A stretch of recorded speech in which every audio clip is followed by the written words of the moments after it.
Hello everyone, आज एक बार फिर से आप लोगों का बहुत बहुत स्वागत है। आप देख रहे हैं स्वास्थ्य बायोलॉजी क्लासेस और मैं मंजिल। और मैं आपको बता दूं कि आज हम स्पेशली मानव में लैंगिक जनन के दौरान होने वाली सबसे महत्वपूर्ण घटनाओं में से एक निषेचन के बारे में पढ़ने वाले हैं। यानी आज हम इस वीडियो के माध्यम से आपको बताने वाले हैं फर्टिलाइजेशन यानी निषेचन के बारे में। तो फर्टिलाइजेशन या निषेचन लैंगिक जनन की सबसे महत्वपूर्ण घटना है। अगर किसी भी जनन में फर्टिलाइजेशन या निषेचन नहीं होता तो उसको हम लैंगिक जनन नहीं कहते हैं। तो निषेचन लैंगिक जनन के दौरान होने वाली महत्वपूर्ण घटनाओं में से एक है, जिसके बारे में आज हम विस्तृत रूप से आपको बताने वाले हैं कि निषेचन क्या है और मानव में निषेचन कैसे किया जाता है। और बीच बीच में मैं आपको जितने भी हाईलाइट क्वेश्चंस एग्जाम क्रैक करने के लिए पूछे जाते हैं उसको भी बीच बीच में बताते रहेंगे।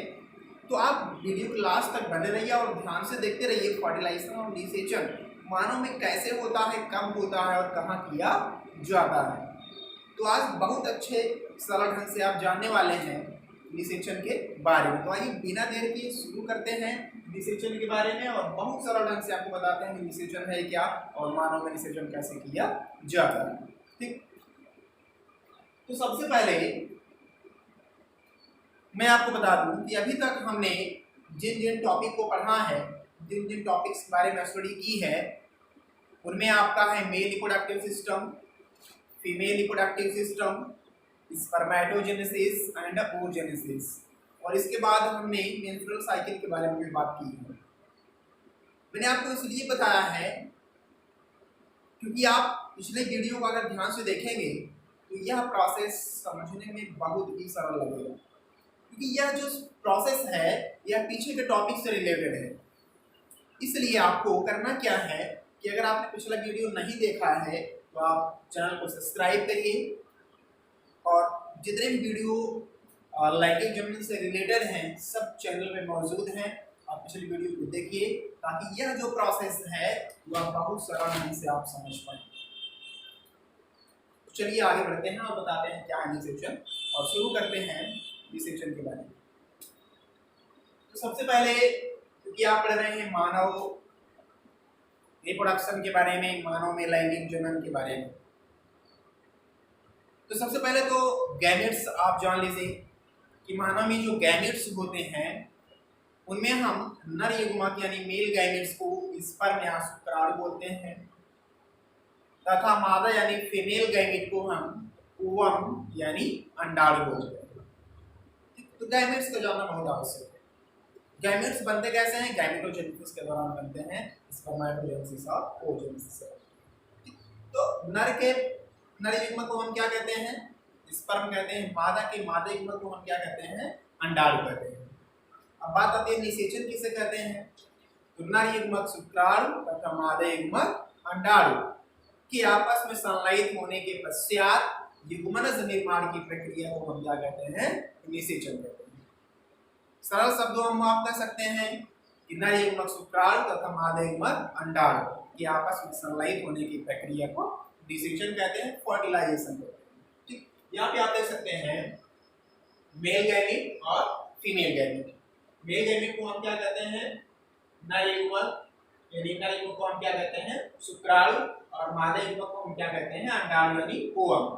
तो स्पर्म और ओवम मानव में गैमेट्स होते हैं, क्योंकि सेक्सुअल रिप्रोडक्शन के दौरान गैमेट्स का बनना बहुत आवश्यक है और गैमेट्स के बाद निषेचन होना बहुत आवश्यक है, क्योंकि युग्मक निर्माण तथा युग्मक संलयन के फलस्वरूप जीव को उत्पन्न करना ही क्या है? लैंगिक जनन है। तो लैंगिक जनन में निश्चित रूप से गैमेट्स बनेंगे, उनमें फर्टिलाइजेशन होगा। लेकिन गैमेट्स क्या होंगे? अगर आप नर की बात करें तो स्पर्म होंगे, मादा की बात करें तो ओवम होंगे। ठीक, अब क्या हो रहा है? स्पर्म और ओवम एक दूसरे के पास आ रहे हैं और पास आकर के क्या हो रहे हैं? एक द्विगुणित सेल ह्यूमनस का निर्माण कर रहे हैं या हैप्लॉइड कंडीशन में है, और जब दोनों आपस में जुड़ जाते हैं तो हैप्लॉइड सेल स्टेज का फॉर्मेशन हो जाता है, जिसको हम जाइगोट के नाम से जानते हैं। और इसी प्रोसेस को हम क्या कहते हैं? फर्टिलाइजेशन कहते हैं। आप देख रहे हैं स्पर्म है, यहाँ देख रहे हैं ओवम है, दोनों दूसरे के पास आ रहे हैं और दूसरे के पास आकर के जुड़ने के प्रोसेस को हम क्या कहते हैं? फर्टिलाइजेशन या निषेचन। ठीक, तो वह प्रक्रिया जिसमें नर युग्मक शुक्राणु तथा मादा युग्मक अंडाणु के संलयन के फलस्वरूप युग्मनस यानी जाइगोट का निर्माण होता हो निषेचन कहलाती है। ठीक, निषेचन क्लियर हुआ। अब आइए हम चलते हैं, देखते हैं कि निषेचन कहाँ होता है, कैसे होता है। तो आप जान लीजिए कि मानव में जो है निषेचन शरीर के अंदर होता है, यानी इंटरनल फर्टिलाइजेशन होता है। कि फर्टिलाइजेशन टू टाइप्स के होते हैं, external fertilisation and internal fertilisation. External जो फर्टिलाइजेशन होता है वो साइड ऑफ द बॉडी होता है, शरीर के बाहर होता है, और इंटरनल टाइप का जो फर्टिलाइजेशन हुआ इनसाइड द बॉडी यानी शरीर के अंदर होता है। तो मानव में आप जान लीजिए कि आंतरिक निषेचन पाया जाता है, यानी शुक्राणु तथा अंडाणु का जो मिलन होगा, जो संलयन होगा, वह कहाँ होगा? शरीर के अंदर होगा। शरीर के अंदर होगा, कहाँ होगा? जननांगों में होगा। तो ये विस्तृत रूप से जानते हैं कि निषेचन का कहाँ और कैसे किया जाता है। तो सबसे पहले जो आप इस फिगर को ध्यान से देखिए, यह जो फिगर है यह फीमेल रिप्रोडक्टिव सिस्टम का है, यानी मादा जनन तंत्र का है। मादा जनन तंत्र के रूप में मानव में एक जोड़ी अंडाशय होता है, एक यहाँ अंडाशय है और एक यहाँ अंडाशय यानी ओवरी, दो ओवरी होती है, दोनों से लगी हुई एक अंडवाहिनी यानी ओविडक्ट पाई जाती है। तो यहाँ अंडवाहिनी इधर है और एक अंडवाहिनी इधर है। और सबसे मेन जो यूट्राइन फंडस है, और यह जो पार्ट्स आप देख रहे हैं यहाँ पर क्या है? यूटेरस है। इतनी संरचना आप क्लियर हो गया। यूटेरस के अंदर आएंगे क्या, बाहर आएंगे क्या मिलेगा? एंडोमेट्रियम मिलेगा, गर्भाशय ग्रीवा मिलेगी, और आपको यूट्राइन सर्विक्स मिलेगा, और पीछे आएंगे सबसे क्या मिलेगा? वाजाइना मिलेगा। तो इतने ऑर्गन्स पाए जाते हैं फीमेल रिप्रोडक्टिव सिस्टम में। अब क्या होता है कि मानव में जो युग्म का फॉर्मेशन होता है, मादा मेलक होता है, नर मेलक होता है, दोनों अलग अलग जीव पर मौजूद होते हैं। दोनों का एक दूसरे के पास पहुंचना जरूरी है, बिना पहुंचे निषेचन नहीं होगा। तो बात आती है कि स्पर्म नर से मादा में कैसे पहुंचता है। सबसे पहले क्या होता है, जब नर एवं मादा पूर्ण रूप से लैंगिक जनन करने योग्य हो जाते हैं तो उनमें गैमेटोजेनेसिस होना स्टार्ट हो जाता है, यानी शुक्राणु और अंडाणु का निर्माण होना प्रारंभ हो जाता है। प्रारंभ होने के बाद पुरुष शुक्राणु का निर्माण करने लगता है और मादा अंडाणु का निर्माण करने लगती है। मैंने पिछली वीडियो में आपको बताया, कल के वीडियो में ओवुलेशन के बारे में, अर्थात मैंने ओजेनेसिस आपको पढ़ाया है। ओजेनेसिस मैंने बताया था कि प्रत्येक महीने मादा से क्या होता है, एक अंडाणु निकल करके निषेचन के लिए जाता है, चाहे इधर से निकल करके जाए चाहे उधर से निकल करके। तो मादा के अंडाशय से प्रत्येक महीने एक मादा युग्मक यानी अंडाणु निकल करके निषेचन हेतु फैलोपियन ट्यूब में पहुंचता है। फैलोपियन ट्यूब में पहुंचने के बाद वो अपने दूसरे साथी यानी स्पर्म की प्रतीक्षा करता है। इस प्रतीक्षा में बैठा रहता है कि स्पर्म आएगा और मेरे साथ संलयित होगा, फर्टिलाइज होगा। तो चलिए देखते हैं कि अंडाशय से अंडाणु कैसे पहुंचता है यहाँ तक और स्पर्म कैसे पहुंचते हैं यहाँ तक। सबसे पहले तो आप जान लीजिए कि मनुष्य में निषेचन का जो स्थल होता है, जिस स्थान पर निषेचन होता है, एग्जैक्टली हम उसको एम्प्यूलरी इस्थमस जंक्शन बोलते हैं। क्या बोलते हैं? एम्प्यूलरी इस्थमस जंक्शन बोलते हैं, क्योंकि ओविडक्ट्स के 3 पार्ट्स होते हैं। पिछले वीडियो में भी आपको बताया गया था, ओविडक्ट के 3 पार्ट्स होते हैं। पहले को हम इस्थमस कहते हैं, दूसरे को हम एम्प्यूला कहते हैं और तीसरे को हम फीमेल कहते हैं। ठीक, तो जहां पे इस्थमस और एम्प्यूला आपस में जुड़े होते हैं उसी को हम इस्थमस एम्प्यूलरी जंक्शन बोलते हैं, और उसी इस्थमस एम्प्यूलरी जंक्शन में एग्जैक्टली मानव में निषेचन की प्रक्रिया संपन्न की जाती है। ठीक, तो निषेचन स्थल क्लियर हुआ। बहुत बार पूछा जाता है कि मानव में निषेचन कहाँ होता है, तो एग्जैक्टली जो पॉइंट है मानव में निषेचन का उसको हम क्या बोलते हैं? इस्थमस एम्प्यूलरी जंक्शन बोलते हैं। ठीक, कहीं कहीं पे किसी क्वेश्चन में अगर एम्प्यूलरी इस्थमस जंक्शन नहीं होता है तो करेक्ट आंसर क्या होगा? एम्प्यूला होगा।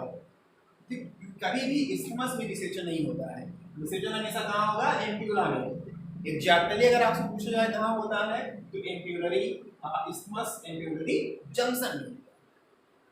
ठीक, तो मैंने आपको बताया था हर महीने अंडाशय से एक अंडा निकल करके जाता है कहाँ, अंडवाहिनी में। कब जाता है? मेंस्ट्रुअल साइकिल के दौरान। मैंने आपको बताया था कि जो एक आवर्त काल होता है, जो एक मेंस्ट्रुअल साइकिल का पीरियड होता है वह लगभग 26 से 28 दिनों का होता है। और उसी 28 डेज के बिल्कुल मध्य भाग में, बिल्कुल मिड पॉइंट में, मिड डेज में, यानी 14वें से 15वें दिन मादा से एक अंडाणु निकल करके अंडवाहिनी में प्रवेश करता है।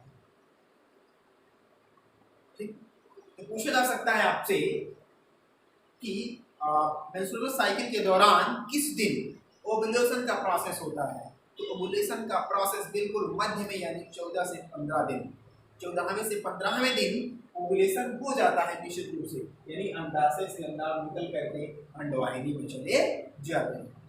ठीक, अब जो अंडाशय से अंडाणु निकल करके अंडवाहिनी में गया है, इसको हम अभी डायरेक्टली ओवम नहीं बोलेंगे। डायरेक्टली ओवम इसलिए नहीं बोलेंगे क्योंकि अभी यह कंप्लीट रूप से ओवम में कन्वर्ट नहीं हुआ है, क्योंकि इसका जो ग्रोथ टाइम है अभी किस स्टेज में चल रहा है? ग्रोथ स्टेज में चल रहा है। ग्रोथ स्टेज के जा करके मेटाफेज 6 जो प्रोफेज सेकंड का मेटाफेज सेकंड अवस्था होती है उसी में रुक जाता है। इसलिए अभी इसको हम क्या बोलेंगे? सेकेंडरी ओसाइट बोलेंगे, द्वितीयक अंडकोश क्या बोलेंगे। ठीक, तो ध्यान दीजिएगा हमेशा कि मेंस्ट्रुअल साइकिल के दौरान 14 से 15वें दिन जो एग्स अंडाशय से निकल कर अंडवाहिनी में जाता है वह बिल्कुल ओवम नहीं होता है, बल्कि वह क्या होता है? सेकेंडरी ओसाइट होता है। सेकेंडरी ओसाइट इसलिए होता है क्योंकि वह कंप्लीट रूप से अभी ओवम में कन्वर्ट नहीं हुआ है। ठीक, तो हम सेकेंडरी ओसाइट बोलेंगे इसको। तो जो सेकेंडरी ओसाइट है वह अंडाशय से यानी ओवरी से निकला और कहाँ चला गया? पहले तो सबसे पहला पार्ट जो होता है फिब्री, फिब्री इसको ग्रहण करता है, ले जा करके छोड़ देता है एम्प्यूला में। ठीक, अब जो अंडाशय है वह एम्प्यूला में प्रतीक्षा करता है किसकी? अपने दूसरे साथी की, यानी स्पर्म की। तो ध्यान से सुनिए, अब अंडाशय से अंडाणु निकल करके निषेचन है तो एम्प्यूला में जा करके बिल्कुल प्रतीक्षा कर रहा है कब मेरा साथी आएगा और फर्टिलाइजेशन करेगा। अब स्पर्म क्या करता है?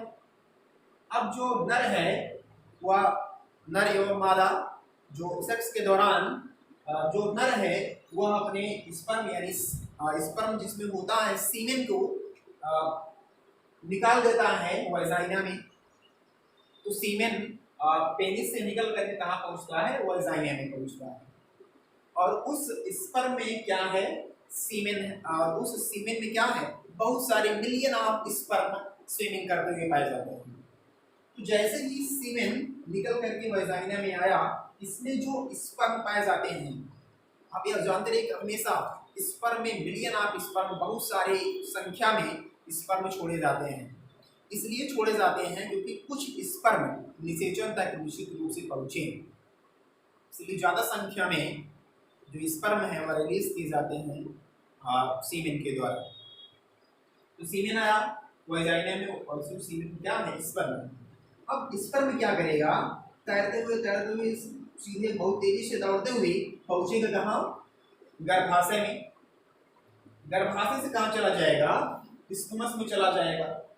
स्टमस सबसे पहला पार्ट्स होता है ओविडक्ट का, जो पतला पार्ट्स होता है, सकरा पार्ट्स होता है। स्टमस से आगे बढ़ करके जाएगा एम्ब्यूलरी जंक्शन तक। यह जो पॉइंट आप देख रहे हैं यहाँ पे, यही क्या है आपका? मुख्य रूप से एम्ब्यूलरी स्टमस जंक्शन है, जहाँ पे स्टमस और एम्प्यूला दोनों एक दूसरे से लगे होते हैं। यह थोड़ा सा फूला हुआ भाग होता है जहाँ पे ओवम प्रतीक्षा कर रहा है, अंडाणु प्रतीक्षा कर रहा है स्पर्म की। अब क्या होता है? जो स्पर्म है वह इस एम्प्यूलरी जंक्शन जो ओवम है वह दौड़ करके जाता है और स्पर्म को स्वागत के लिए बुलाता है। स्पर्म जैसे ही ओवम के पास पहुंचता है तो क्या होता है? जो स्पर्म का एक क्रोमोसोम है वह स्पर्म का एक्टोसोम स्पर्म लाइसिन का स्रावन करता है। उस स्पर्म लाइसिन में हाइड्रोजिनेज और एक्ट्रोसिन एंजाइम पाए जाते हैं। ये एंजाइम एग की कोरोना रेडिएटा और जोना पेलुसिडा की मेम्ब्रेन को पेनिट्रेट कर देते हैं, जिससे स्पर्म का हेड रीजन इंटर कर जाता है एग के साइटोप्लाज्म में। यहाँ क्या होता है, जो इसका न्यूक्लियस होता है इसके न्यूक्लियस के साथ जुड़ जाता है और जुड़ने के बाद एक डिप्लॉयड कंडीशन में ह्यूमनस का फॉर्मेशन कर लेता है और इसी होल प्रोसेस को हम फर्टिलाइजेशन निषेचन बोलते हैं। ठीक, तो आइए हम विस्तृत रूप से जानते हैं निषेचन कैसे किया जाता है। ठीक, अभी वहां क्लियर हुआ आपका, आगे बढ़ते हैं। मैं आपको बता दूं कि मानव में मैंने बताया निषेचन किसे कहते हैं, नर युग्मक शुक्राणु तथा मादा युग्मक के अंडाणु की आपस में संलयित होने के पश्चात युग्मनक निर्माण की क्रिया विधि को हम निषेचन कहते हैं। क्लियर हुआ? निषेचन होता कहाँ है, एक जंक्शन में किया जाता है। और मानव में जो निषेचन है, मैं आपको बता दूं कि 3 चरणों में संपन्न होता है। 3 चरण कौन कौन से आप जान लीजिए। पहला जो चरण है वह शुक्राणुओं का अंड कोशिका के पास पहुंचना। पहले चरण में क्या होता है, शुक्राणु एवं अंडाणु दोनों एक दूसरे के पास पहुंचते हैं। दूसरे चरण में क्या होता है,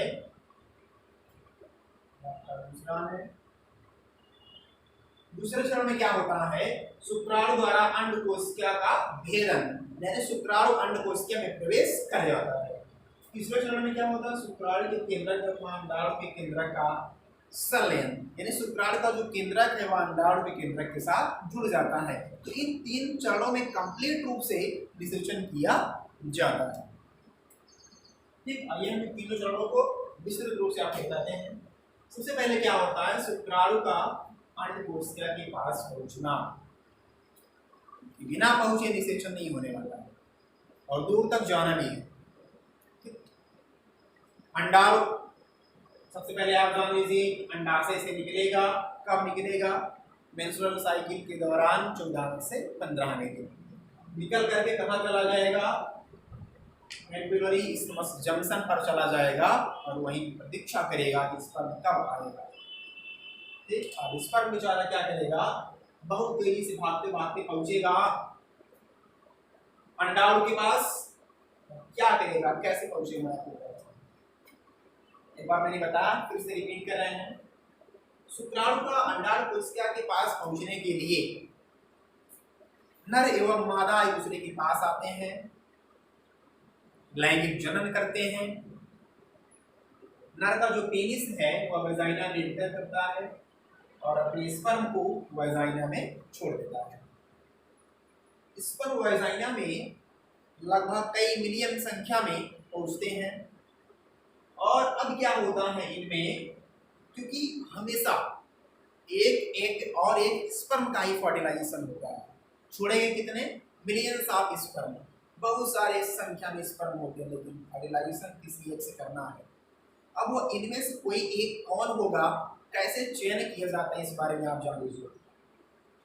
बहुत सारे संख्या में स्पर्म क्या कर रहे हैं, तैरते हुए भाग रहे हैं अंडाशय के अंडाणु तक।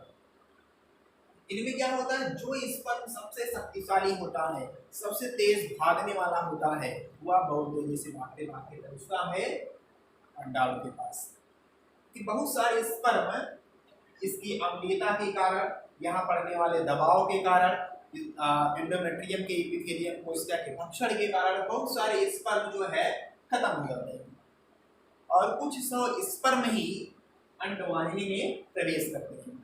अब जब अंडवाहिनी में प्रवेश कर रहे हैं तो संख्या में कई 100 हैं, बहुत सारे लोग पीछे छूट गए, तो बहुत ही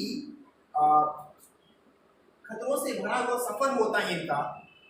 बहुत ही परिश्रम के फलस्वरूप स्पर्म जो है एग के पास पहुंचता है। बहुत सारे लोगों से कंपटीशन करने के बाद कोई एक सफल होता है और आप जान सकते हैं कई मिलियन स्पर्म में से एक स्पर्म का एग तक पहुंचने में कितनी बड़ी मेहनत करनी पड़ती है, कितना बड़ा रास्ता तय करना पड़ता है, कितने लोगों को पीछे छोड़ना पड़ता है।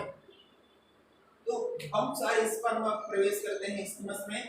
स्थिमस में क्या होता है, उनमें से कोई एक स्पर्म जो बहुत तेज स्विमिंग करता, जो बहुत शक्तिशाली होता है, वह भाग करके पहुंचता है एम्प्यूला इस्थमस जंक्शन तक।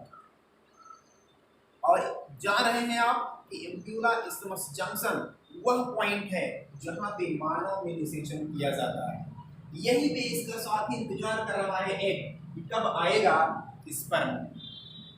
ठीक, तो अब क्या हुआ, स्पर्म पहुंचा एम्प्यूलरी जंक्शन और इधर से ओवम भी पहुंच गया कहां, एम्प्यूलरी जंक्शन में पहुंच गया। अब क्या होगा, एम्प्यूलरी जंक्शन में पहुंचने के बाद सेकंड स्टेप प्रारंभ होगा, शुक्राणु द्वारा अंडकोशिका का भेदन। पहुंचना हो गया, शुक्राणु का अंडकोशिका के पास पहुंचना, यानी पहला स्टेप क्लियर हो गया। पहले स्टेप में क्या होगा, शुक्राणु भी वाजाइना से इंटर करेगा यूटेरस में, यूटेरस से इस्थमस जाएगा, इस्थमस से आ जाएगा एम्प्यूला। अंडाणु भी क्या करेगा, अंडाशय से निकल करके सीधे चला जाएगा कहां, एम्प्यूला जंक्शन। तो इस्थमस एम्प्यूलरी जंक्शन पर स्पर्म और ओवा पहुंच गए और यही आपका फर्स्ट स्टेप है। अब गए किस लिए हैं, निषेचन करने के लिए गए हैं, एक दूसरे से मिलने के लिए गए हैं। तो मिलन कैसे होगा आगे आप देखते रहिए। शुक्राणु द्वारा अंडकोशिका का भेदन, यहाँ पर सेकंड स्टेप है। अब क्या करेगा, भेदन कैसे होगा, ध्यान से देखिए।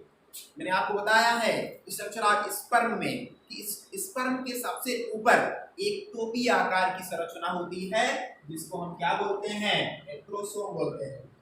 यह हो गया आपका स्पर्म। स्पर्म के ऊपर एक टोपी आकार के जैसे स्पर्म होते हैं, तो इनके ऊपर ऐसे एक टोपी आकार की संरचना होती है जिसको हम क्या कहते हैं, एक्रोसोम कहते हैं। यह हो गया आपका एक्रोसोम। अब इसी एक्रोसोम के द्वारा जैसे ही स्पर्म और ओवा एक दूसरे के पास आते हैं, स्पर्म जो है जा करके सबसे पहले कोरोना रेडिएटा से टकराता है। कोरोना रेडिएटा क्या होता है, जो ग्रेनुलोसा की सेल्स होती हैं वह एक रेडिएशन के जैसे छुटकी बिटकी अवस्था में पाई जाती है, इसलिए इसको हम कोरोना रेडिएटा के नाम से जानते हैं, जो इसकी सबसे सुरक्षात्मक आवरण के नाम से भी जानी जाती है। तो जैसे इस पर बात है कि कोरोना रेडिएटर से टकराता है, इसका एक्रोसोम सक्रिय हो जाता है और एक्रोसोम स्पर्मलाइसिन नामक एक तरल पदार्थ का स्रावण कर देता है। जैसे ही वह स्पर्मलाइसिन नामक तरल पदार्थ आकर के कोरोना रेडिएटर से टकराता है कि उस स्पर्मलाइसिन में दो तरह के एंजाइम पाए जाते हैं। पहले का नाम है हाइड्रोरोडिनेज और दूसरा है एक्सोसिन। तो सबसे पहले हाइड्रोरोडिनेज आकर के कोरोना रेडिएटा को हटा देता है, जो कोरोना रेडिएटा की सेल्स होती हैं इनको हटा देता है। तो एक्रोसोम आता है और यहाँ से कोरोना रेडिएटा को हटा दिया। ठीक, किस एंजाइम की सहायता से, हाइड्रोरोडिनेज एंजाइम की सहायता से। इंपॉर्टेंट पॉइंट है कि निषेचन में सबसे महत्वपूर्ण भूमिका किसकी होती है, स्पर्म किस भाग की होती है, तो वह होती है एक्रोसोम की। कैसे होती है, एक्रोसोम स्पर्मलाइसिन निकलता है। स्पर्मलाइसिन में दो तरह के एंजाइम्स पाए जाते हैं, एंजाइम का कार्य आप जानते हैं, किसी पदार्थ को तोड़ना होगा। तो एक्रोसोम क्या करता है, दो एंजाइम निकलता है, हाइड्रोरोडिनेज और एक्रोसिन। सबसे पहले हाइड्रोरोडिनेज सक्रिय होता है और वह जा करके कोरोना रेडिएटा यानी ग्रेनुलोसा की सेल्स को वहां से हटा देता है। ठीक, जैसे हटा देता है दूसरा एंजाइम एक्रोसिन है, यह जोना पेनिसुला को पेनिट्रेट कर देता है। एक्रोसिन क्या करता है, जोना पेनिसुला को पेनिट्रेट कर देता है। ठीक, तो इस तरह से रास्ता क्लियर हो गया। लेकिन यहाँ पे खतरा होता है कि बहुत सारे स्पर्म पीछे लगे होते हैं, जरा से भी असावधानी हुई दूसरा स्पर्म इसमें प्रवेश कर जाएगा। और मैं आपको बता दूं, जब कई सारे स्पर्म एक साथ फर्टिलाइजेशन कर लेते हैं तो मेरे का फर्टिलाइजेशन नहीं होता, यानी वह फर्टिलाइजेशन बिल्कुल खराब हो जाता है। ठीक, अब क्या होगा, सबसे पहले एक्रोसोम सक्रिय हुआ, स्पर्मलाइसिन निकाला, हाइड्रोरोडिनेज गया, कोरोना रेडिएटा को हटा दिया, एक्रोसिन गया, जोना पेनिसुला को पेनिट्रेट कर दिया। अब क्या करता है, स्पर्म क्या करता है, धीरे धीरे और आगे बढ़ता है और आगे बढ़ने के बाद क्या होता है, यह अपने हेड वाले रीजन को इसके साइटोप्लाज्म में इंटर करवा देता है। जैसे ही साइटोप्लाज्म में इसका हेड रीजन इंटर करता है, यह जो मेम्ब्रेन है जोना पेनिसुला फिर से बंद होना प्रारंभ कर देती है, यानी केवल एक स्पर्म के प्रवेश के पश्चात ही यह जो मेम्ब्रेन है फिर से बन जाती है, जिसके कारण दूसरे स्पर्म प्रवेश नहीं कर पाते हैं और बाहर ही रुक जाते हैं। ठीक, तो जो स्पर्म प्रवेश करता है उसका केवल हेड रीजन वाला भाग ही प्रवेश करता है। और एक हेड में क्या क्या होता है, हेड के अंदर जो है हाइप्लॉइड कंडीशन में एक आवृत अवस्था में कोशिका पाई जाती है और कुछ साइटोप्लाज्म उसके बाहर पाए जाते हैं। तो हेड रीजन एंटर किया स्पर्म का, आ गया यहाँ पे। अब इसके अंदर क्या है, इसका न्यूक्लियस है। तो जैसे ही इसका हेड रीजन यहाँ पे प्रवेश करता है, मैंने आपको बताया है कि अभी जो यह एग है वह किस कंडीशन में है, सेकेंडरी oocyte की कंडीशन में। तो जब यह पेनिट्रेट करके यहाँ तक पहुंच जाता है तो इसको क्या करता है, प्रेरित करता है कि अर्धसूत्रीय विभाजन द्वितीय अवस्था को पूरा करने के लिए। अब जो रुकी हुई अवस्था है वह क्या होगी, कंप्लीट होगी। जब कंप्लीट हो जाएगी तो एक ओवम का निर्माण हो जाएगा, एक आवृत कोशिका का निर्माण हो जाएगा इसके अंदर। तो एक न्यूक्लियस इसका हो गया और एक न्यूक्लियस इसका हो गया। लेकिन अभी फर्टिलाइजेशन नहीं होगा। अभी फर्टिलाइजेशन होने के लिए कुछ कंप्रोमाइज करना पड़ेगा, क्योंकि बिना कंप्रोमाइज से कोई कार्य होने वाला नहीं है। कंप्रोमाइज इसलिए करना पड़ेगा कि इसके पास कुछ पदार्थों की कमी है और इसके भी पास कुछ पदार्थों की कमी है। दोनों अगर अदला बदली कर लेते हैं तो प्रक्रिया एकदम सेम हो जाएगी और फर्टिलाइजेशन हो जाएगा। किन पदार्थ की कमी होगी मैं आपको बता दूं कि जो ओवम होता है उसके पास न्यूक्लियस तो है बट न्यूक्लियर मेम्ब्रेन नहीं है। उसके पास न्यूक्लियस तो है बट न्यूक्लियर मेम्ब्रेन नहीं है। लेकिन स्पर्म के पास क्या है, न्यूक्लियर मेम्ब्रेन और न्यूक्लियस दोनों है, लेकिन इसके पास साइटोप्लाज्म की कमी है। ठीक, तो दोनों में कंप्रोमाइज होता है। या कहता है आप अपना साइटोप्लाज्म हमको दे दीजिए, या कहता है आप अपना हमका न्यूक्लियर मेम्ब्रेन दे दीजिए। अब दोनों लोगों की अदला बदली हो गई, प्रक्रिया कंप्रोमाइज हो गई। कंप्रोमाइज होने के बाद क्या होता है, इसका न्यूक्लियस और स्पर्म का न्यूक्लियस, यानी एक का न्यूक्लियस और स्पर्म का न्यूक्लियस हैप्लॉइड कंडीशन में एक दूसरे से आकर के जुड़ जाते हैं। कहां, इनसाइड द एग साइटोप्लाज्म। जब इनसाइड द एग साइटोप्लाज्म दोनों आपस में जुड़ जाते हैं तो एक द्विगुणित कोशिका बन जाती है, जिसको हम क्या कहते हैं, यूगोनस कहते हैं। ठीक, और यूगोनस भी आप जानते रहे युवास कोशिका है, जिसको आप कहते हैं स्ट्रक्चर ऑफ लाइफ सेल्स। जीवन की संरचनात्मक एवं क्रियात्मक इकाई क्या होती है, कोशिका होती है। और कौन सी कोशिका होती है, उसका नाम है जाइगोट यानी यूगोनस। क्योंकि आप जानते हैं कि किसी भी जीव के जीवन की शुरुआत एक अकेली कोशिका से होती है, तो पूछा जाए उस अकेली कोशिका का नाम क्या है, तो अकेली कोशिका क्या है, यूगोनस, जिसका निर्माण स्पर्म और ओवम के केंद्रक के मिलने के कारण होता है। ठीक, तो मिलन कहाँ हो गया, एंटीरियरी इस्थमस जंक्शन पर हो गया, जाइगोट बन गया। इतना क्लियर हो गया। अब देखिए आगे, तो यह हो गया जाइगोट, एक डिप्लॉइड सेल बन गई।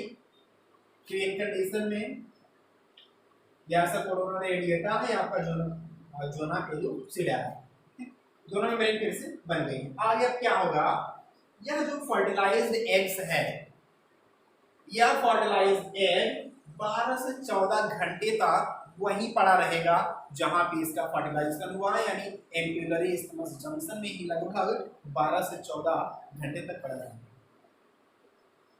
इसके बाद क्या होता है, 12 से 14 घंटे बाद बहुत आराम करने के बाद जो जाइगोट है वह यहाँ से चलना प्रारंभ करता है। ठीक, अब जो स्पर्म है या सारे स्पर्म क्या होंगे, समाप्त हो गए होंगे। जो फर्टिलाइज कर लिया वापस लिए बाकी सब क्या होंगे, समाप्त हो जाएंगे। आगे क्या होगा, स्पर्म में क्या हुआ, समाप्त हो गया। स्पर्म के समाप्त होने के बाद क्या होता है, अभी यहाँ पे जाइगोट बना है और जाइगोट किस अवस्था में है, द्विगुणित अवस्था में। ठीक, फेयर कंडीशन में है। और 12 से 14 घंटे बाद जो जाइगोट होता है वह 12 से 14 घंटे बाद क्लीवेज करता है, विदलन करता है। 12 से 14 घंटे बाद हमें क्या होगा,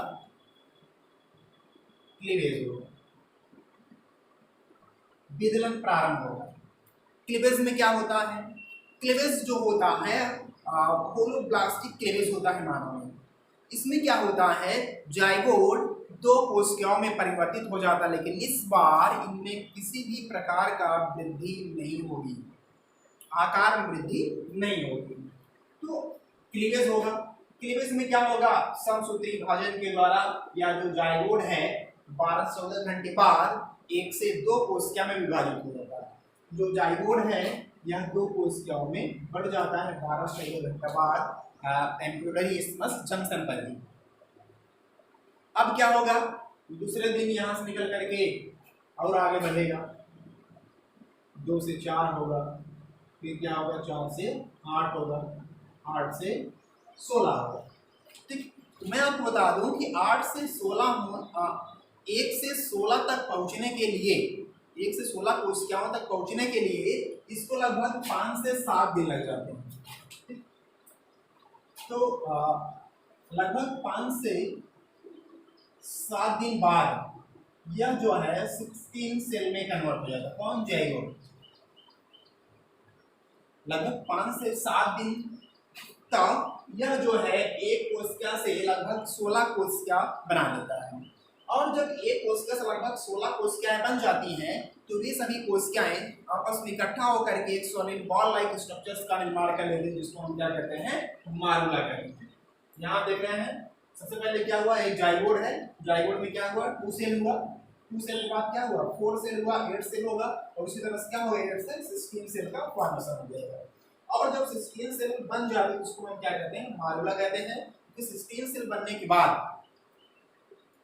क्या होता है, जो सेल्स होती हैं वह एक सॉलिड बॉल लाइक स्ट्रक्चर्स में कन्वर्ट हो जाती हैं, जिसको हम मारुला के नाम से जानते हैं। तो लगभग क्या होता है, 3 दिन बाद यह जो मारुला है यहाँ से मूवमेंट करके कहाँ चला आता है, यूटेरस में चला आता है, गर्भाशय में चला आता है। यूटेरस गर्भाशय में आने के बाद क्या होगा, यह जो मारुला सेल स्टेज बना है, मारुला सेल स्टेज की जो कोशिकाएं हैं वह किनारे किनारे जाना प्रारंभ कर देती हैं और बीच में एक खाली स्थान मिल जाता है, जिसको हम क्या कहते हैं, ट्रोपोब्लास्ट कहते हैं। और अंदर क्या होता है, इनर सेल मास का निर्माण हो जाता है, जो आगे चल करके ऊतक बनाता है और अंगों का निर्माण करता है। इसके बाद लगभग 7वें दिन, निषेचन के 7 दिन बाद, 5 से 7 दिन बाद जो मारुला स्टेज बना है, मारुला जो है ट्रोपोब्लास्ट सेल में कन्वर्ट हो जाता है और वह ट्रोपोब्लास्ट 5 से 7 दिन बाद आकर के एंडोमेट्रियम से चिपक जाता है। ठीक, और जब ट्रोपोब्लास्ट यानी मारुला सेल आकर के एंडोमेट्रियम की लेयर से चिपक जाता है, उसी प्रोसेस को हम इम्प्लांटेशन यानी आंतरोपण के नाम से जानते हैं। तो इम्प्लांटेशन कब होता है, निषेचन के लगभग 5 से 7 दिन बाद जो निषेचित अंडाणु होता है वह जाइगोट में कन्वर्ट होता है, जाइगोट में कन्वर्ट होने के बाद मारुला स्टेज बनाता है, मारुला स्टेज बनने के बाद वह ट्रोपोब्लास्ट सेल में कन्वर्ट होती है और वह ट्रोपोब्लास्ट सेल 5 से 7 दिन बाद आकर के एंडोमेट्रियम की लेयर से चिपक जाती हैं और इनके से चिपकने के प्रोसेस को हम इम्प्लांटेशन के नाम से जानते हैं। तो पूछा जाए इम्प्लांटेशन कब होता है, तो 5 से 7 दिन, इसलिए आप जानते हैं 7 दिन बाद 7वें दिन इम्प्लांटेशन हो जाता है। इम्प्लांटेशन इसलिए होता है कि अब इसको न्यूट्रिशन की आवश्यकता है, जितना पोषण मिलेगा उसको उतना विकास करेगी और जब इसको न्यूट्रिशन मिल जाता है तो धीरे धीरे इसी एंडोमेट्रियम की दीवार में धंस जाती है और धीरे धीरे क्या होता है, एक नई संतान का निर्माण होना प्रारंभ हो जाता है। ठीक, तो इस तरह से आपका निषेचन पूरा क्लियर हुआ। आई होप आप बिल्कुल समझ गए होंगे निषेचन के बारे में। नहीं समझे हैं तो नेक्स्ट वीडियो देखिए जो मैंने आपको बताया है, पिछले वीडियो को देखिए, फिर इस वीडियो को देखिए, तो आपको सारी समस्या बिल्कुल क्लियर हो जाएगी, कोई समस्या नहीं होगी। ठीक, तो आपको करना है कि आप लगातार स्वास्थ्य बायोलॉजी क्लासेस के चैनल पर बने रहिए, क्योंकि यहाँ आपको हर क्लास के सारे टॉपिक्स स्टेप बाय स्टेप मिलने वाले हैं। स्टडी में बहुत ही सरलता होने वाली है आपको। तो सबसे पहले आप चैनल को सब्सक्राइब कर लीजिए और जो भी वीडियोस हैं वो अपने मित्रों तक जरूर भेजें क्योंकि वह भी पढ़ने से वंचित ना हो। ठीक, फर्टिलाइजेशन आपका समाप्त हुआ। नेक्स्ट वीडियो में हम बात करेंगे प्रेगनेंसी के बारे में और इम्यूनो डेवलपमेंट